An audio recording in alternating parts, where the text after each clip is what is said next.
Johnny, get your gun, get your gun, get your gun. Take it on the run, on the run, on the run. Hear them calling you. Hello, and welcome to Frontline Rejects. If you're a returning viewer, glad to see you again. If you're a new viewer, we're very happy to have you joining us. First things first, we'd really appreciate it if you could help us out by hitting that like or subscribe button. Now that that's taken care of, let's get into some expansion testing. The bullet we'll be testing today is the 125 grain, 30 caliber Nosler Ballistic Tip. This is the third time that we've featured the Ballistic Tip on the channel, and we'll be featuring it twice more as part of our 5 cartridge comparison. We've got it loaded up in 7.62 by 39 for our Ruger American Ranch, which, with its 16-inch barrel, is producing just over 2,400 FPS. We're very excited to see how this round performs, so let's get started. If you'd like to connect with us, you can find us on Getter at Frontline Reject or on Gab at Frontline Rejects, or drop us an email at frontlinerejects@gmail.com.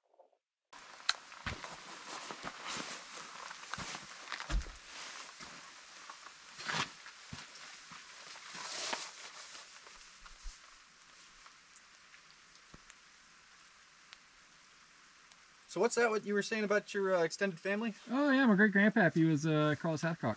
No shit. Yep, no shit. I forgot you Marines are kind of like the mafia, right? You're all family? We're all family. Yeah, you gotta get hazed in.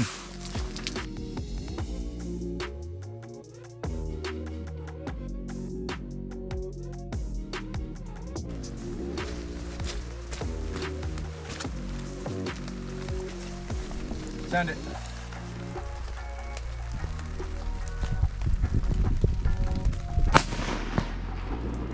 Center punch.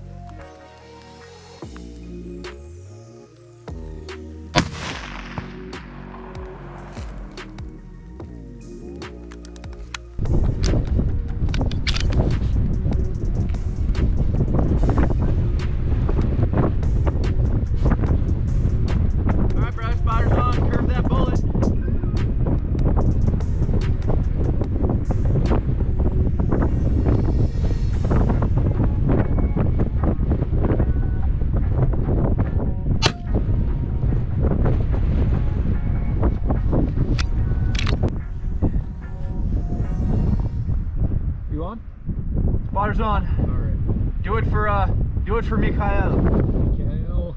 This one's for you, buddy. Do it for Gorbachev. Alright, shut the fuck up. Shut the fuck up. That was a little commie, wasn't it? Fucking Gorbachev. I got something for Gorbachev. Ready?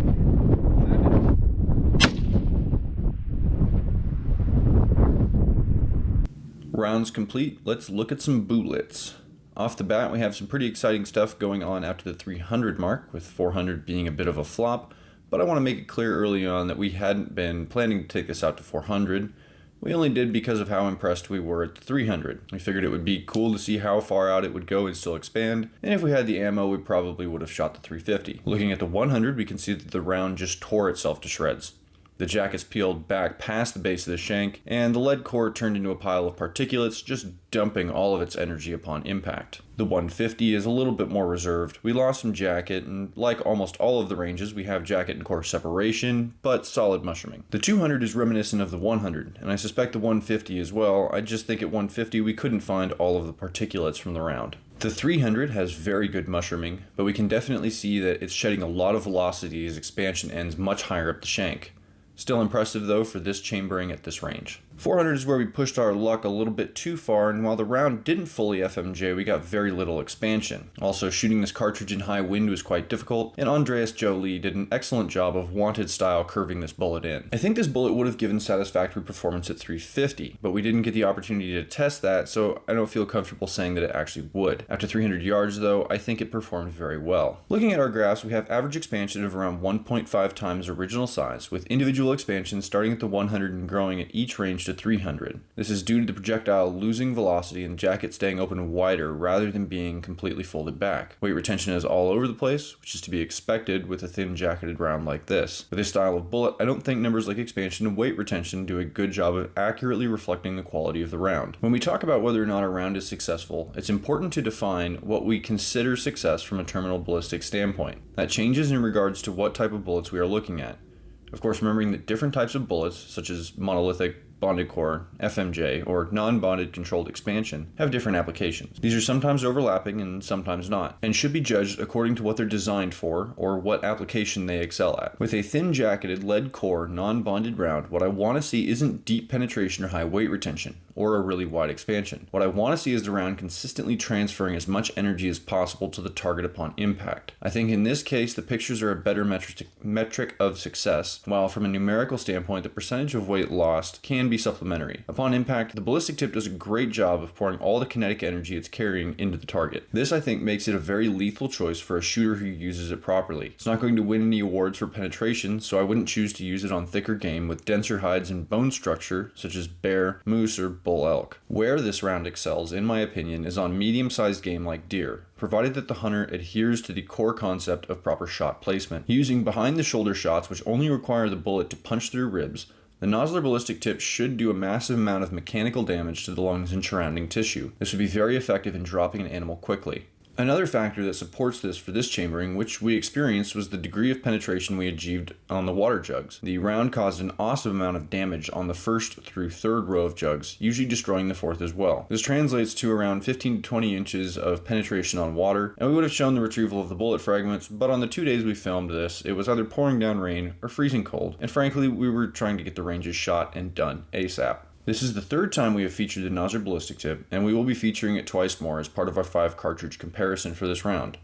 So far we've tested it in 308 and 270 WSM, and the results have been pretty consistent. As for this chambering, we used a 308 diameter ballistic tip weighing 125 grains. Unbeknownst to us at the time, Nosler actually offers the ballistic tip in 123 grains with a .310 diameter specifically for the 7.62x39. That being said, I still feel like the 308 125 performed extremely well, and I would only expect better results from the 310 123. So to anyone who's interested in trying this bullet out in their 7.62x39, I would definitely recommend checking out that 123 grain offering. If you have any experience with this bullet you'd like to share, we'd love to hear about it, so drop it in the comments section below. And if you aren't subscribed and you got something out of today's video, consider hitting that subscribe button. Thanks for watching, and we'll see you next time.